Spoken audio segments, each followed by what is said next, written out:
C'est l'heure du décryptage de l'actualité internationale et à la une ce matin, bien sûr, la situation au Niger.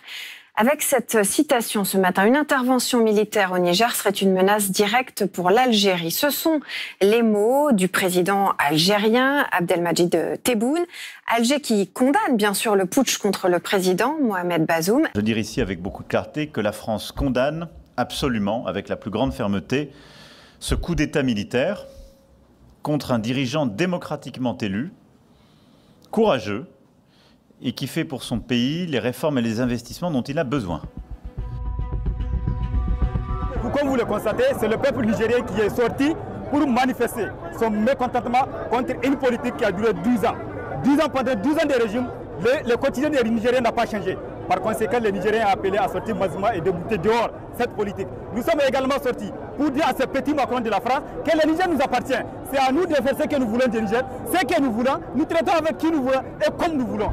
L'Algérie reste très attentive et doit très certainement faire pression sur ses partenaires africains afin de rétablir le président Bazoum, mais sans avoir recours à la force.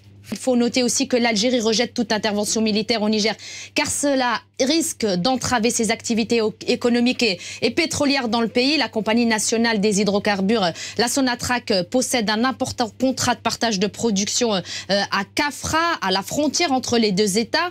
Donc l'Algérie est très inquiète. Elle est inquiète aussi pour son projet de gazoduc avec le Niger et le Nigeria.